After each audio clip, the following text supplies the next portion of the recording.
ये दिल्ली की भीड़ बता रही है कि मोदी जी जिस तरह से आंधी की तरह आए थे उसी तरह तूफान की तरह चले जाएंगे। पहला रैली हम लोगों ने पटना में किया, दूसरा बॉम्बे में किया और तीसरा आज जो है दिल्ली में हो रहा है। और मैं बता दूं, देश के कोने कोने में जहां भी हम लोग जा रहे हैं वहां जनता का साथ आशीर्वाद मिल रहा है। आज हम सब लोग एकजुट हुए हैं देश के लोकतंत्र, देश के संविधान, देश के भाईचारा को बचाने के लिए। जिस हिसाब से देश में बांटने का काम किया जा रहा है, भाई को भाई से लड़ाया जा रहा है, नफरत की राजनीति की जा रही है, उसलिए हम सब नेता आपकी लड़ाई के लिए हम सब लोग आए हैं और आपकी लड़ाई लड़ रहे हैं। और हम लोग सब लोग चाहते हैं कि इस लड़ाई में आपका साथ मिले, आपका आशीर्वाद मिले और आपका प्यार मिले। जो लोग नारा लगाते हैं अब की बार 400 पार, उनका मुंह है कुछ भी बोलेंगे, लेकिन एक बात तय है, जनता ही मालिक है, आप मालिक हैं और आपको तय करना है कि देश के शासन में कौन बैठने का काम करेगा। आज यहां दिल्ली की जनता से पूछना चाहते हैं, वो लोग नारा लगा रहे हैं, टारगेट फिक्स कर रहे हैं अब की बार 400 पार। ऐसा लग रहा है कि पहले से ही ईवीएम सेटिंग हो चुका है। ये लोग फिर भी आप लोगों से पूछना चाहते हैं कि आप लोग, ये लोग जो नारा लगा रहे हैं, क्या वो सच होगा या वो सत्ता से बेदखल करिएगा? हाथ उठा के बताइए, इनको सत्ता से बाहर करना है कि नहीं करना? आज हम सब लोग देख रहे हैं कि देश में अघोषित इमरजेंसी लागू हो चुकी है। देश में सत्ता में जो लोग बैठे हैं तानाशाह रवैया अपनाने का काम कर रहे हैं,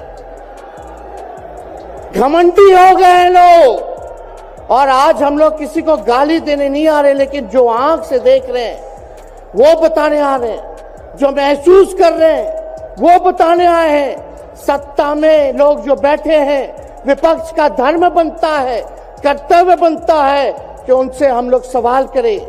आज मेरा मानना है कि देश में सबसे बड़ा अगर दुश्मन है तो बेरोजगारी है, महंगाई है, गरीबी है। आज यहाँ लोग हैं, नौजवान हैं, नौजवानों से पूछना चाहते, बताओ कितने नौजवान यहाँ जो हैं मोदी जी ने नौकरी दिया? हाथ उठा के बताइए। कोई नहीं मिलेगा। मोदी जी ने कोई नौकरी नहीं दी, सब कुछ जो है प्राइवेटाइज कर दिया। और हम लोगों ने बिहार में जब कांग्रेस लेफ्ट इंडिया अलायंस की सरकार थी, 17 महीने में 5 लाख नौकरी हम लोगों ने देने का काम किया। आज किसान तबाह है, युवा परेशान है, लेकिन किसानों से मोदी जी को मिलने का समय नहीं है। मोदी जी मिलते तो प्रियंका चोपड़ा से मिलेंगे, किसानों से नहीं मिलेंगे। अक्षय कुमार को इंटरव्यू देते थे पिछले चुनाव में, इस बार बिल गेट्स को बुला करके इंटरव्यू देने का काम कर रहे हैं। लेकिन किसानों की समस्या कैसे हल होगी ये नहीं बता रहे। किसानों से उन्होंने पिछले चुनाव में वादा किया था कि उनका आय दुगुना करेंगे। आज किसानों पर मोदी जी ने तलवार चलाने का काम किया है, जो हमारे अन्नदाता हैं।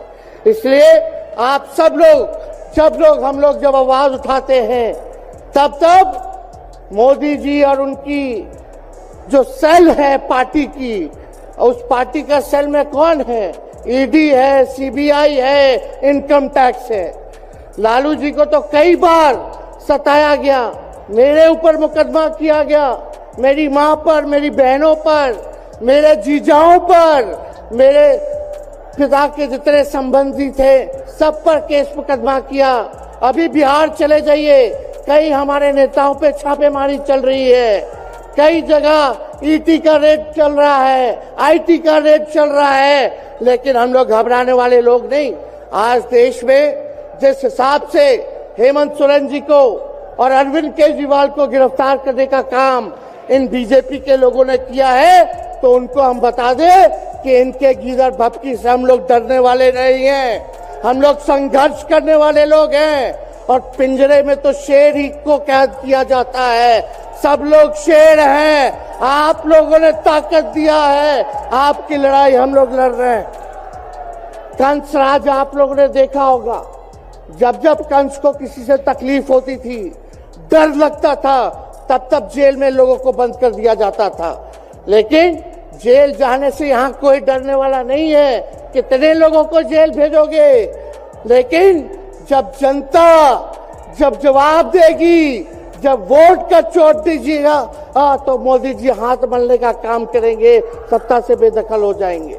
इसलिए ये अपनी ताकत को पहचानिएगा। सब लोग चुनाव के समय आप सब लोग पोल कीजिएगा, वोट दीजिएगा, लोगों को भी वोट दिलाने का काम कीजिएगा।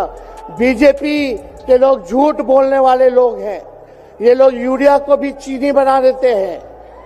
ये लोग गोबर को भी हलवा दे करके परोस देते हैं। ये लोग आंख फोड़ करके चश्मा दे देंगे और फिर बोलेंगे देखो हमने चश्मा दिया। ये झूठी पार्टी है, इसलिए इन पे विश्वास मत कीजिएगा। मोदी जी कहते हैं कि उनका गारंटी मजबूत गारंटी है, गारंटी की बात करते हैं। हम बोलते हैं मोदी जी की गारंटी वैसी ही गारंटी है जैसे चाइनीज माल होता है। 2-4 बार इस्तेमाल करोगे और वो गारंटी जो है खत्म हो जाता है, टूट जाता है, खराब हो जाता है। तो जब तक चुनाव है तब तक ही मोदी जी की गारंटी है, बाकी कुछ नहीं। 2 करोड़ रोजगार का क्या हुआ? 15-15 लाख रुपए का क्या हुआ? ये जवाब नहीं देने वाले, लेकिन हमेशा जो है प्रोपेगेंडा चलाने का काम करते हैं और लोगों को भटकाने का काम करते हैं। इसलिए आप सब लोगों को सावधान रहना पड़ेगा। इनके झूठ पे आप लोग विश्वास मत कीजिएगा। और हम सब लोगों ने आज तस्वीर देखा। आज तस्वीर क्या देखा कि आज महामहिम राष्ट्रपति जी आडवाणी जी को भारत रत्न देकर के सम्मानित कर रही थी। मोदी जी आडवाणी जी के बगल में बैठे हुए हैं, राष्ट्रपति खड़ा होकर के सम्मानित कर रहे हैं, लेकिन मोदी जी खड़ा भी नहीं हुए राष्ट्रपति के सम्मान में, खड़ा भी नहीं हुए। इससे पहले भी हम लोगों ने तस्वीर देखी कि राष्ट्रपति पीछे पीछे चल रही है, मोदी जी आगे आगे चल रहे हैं।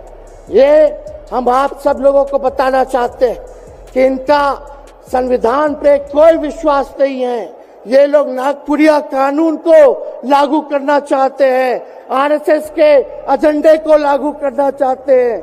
इसलिए ज्यादा कुछ ना कहते हुए एक आंकड़ा हम जरूर बताना चाहेंगे। देश में इंटरनेशनल लेबर ऑर्गेनाइजेशन ने सर्वे किया है, उसमें आंकड़े हैं कि आज देश में बेरोजगारों में से 83% युवा हैं।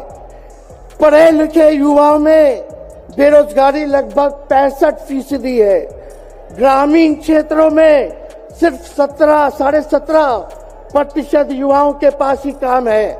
यानी भारत की आत्मा गांव में 82% युवा आज बेरोजगार हैं और मोदी जी इसके बारे में कोई काम नहीं किया।